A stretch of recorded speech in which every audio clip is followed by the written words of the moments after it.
زیادہ حقدار ہیں، اور عورتوں کا حق مردوں پر ویسا ہی ہے جیسے دستور کے مطابق مردوں کا حق عورتوں پر ہے۔ البتہ مردوں کو عورتوں پر ایک درجہ فضیلت ہے، اور اللہ غالب ہے، صاحب حکمت ہے۔ طلاق صرف 2 بار ہے، یعنی جب 2 دفعہ طلاق دے دی جائے تو پھر عورتوں کو یا تو بطریق شائستہ نکاح میں رہنے دینا ہے یا بھلائی کے ساتھ چھوڑ دینا،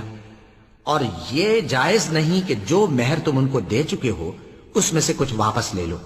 ہاں، اگر زن و شوہر کو خوف ہو کہ وہ اللہ کی حدوں کو قائم نہیں رکھ سکیں گے تو اگر عورت خاوند کے ہاتھ سے رہائی پانے کے بدلے میں کچھ دے ڈالے تو دونوں پر کچھ گناہ نہیں۔ یہ اللہ کی مقرر کی ہوئی حدیں ہیں، ان سے باہر نہ نکلنا، اور جو لوگ اللہ کی حدوں سے باہر نکل جائیں گے وہ گناہگار ہوں گے۔ پھر اگر شوہر 2 طلاقوں کے بعد تیسری طلاق عورت کو دے دے تو اس کے بعد جب تک عورت کسی دوسرے شخص سے نکاح نہ کر لے اس پہلے شوہر پر حلال نہ ہوگی۔ ہاں، اگر دوسرا خاوند بھی طلاق دے دے اور عورت اور پہلا خاوند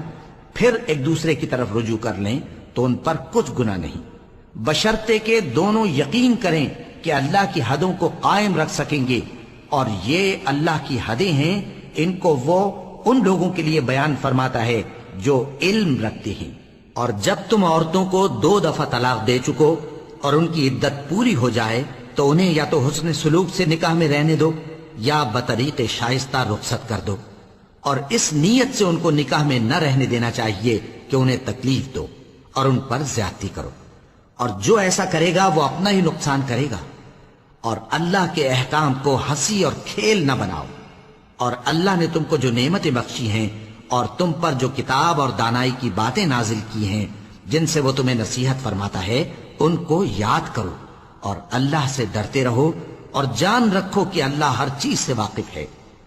اور جب تم عورتوں کو طلاق دے چکو اور ان کی عدت پوری ہو جائے تو ان کو اپنے شوہروں کے ساتھ جب وہ آپس میں جائز طور پر راضی ہو جائیں نکاح کرنے سے مت روکو۔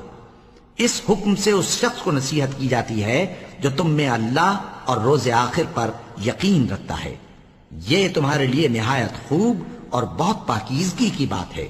اور اللہ جانتا ہے اور تم نہیں جانتے۔ اور مائیں اپنے بچوں کو پورے 2 سال دودھ پلائیں، یہ حکم اس شخص کے لیے ہے جو پوری مدت تک دودھ پلوانا چاہے، اور دودھ پلانے والی ماؤں کا کھانا اور کپڑا دستور کے مطابق باپ کے ذمے ہوگا۔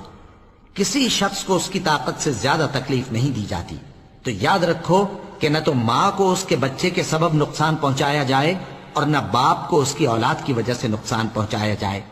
اور اسی طرح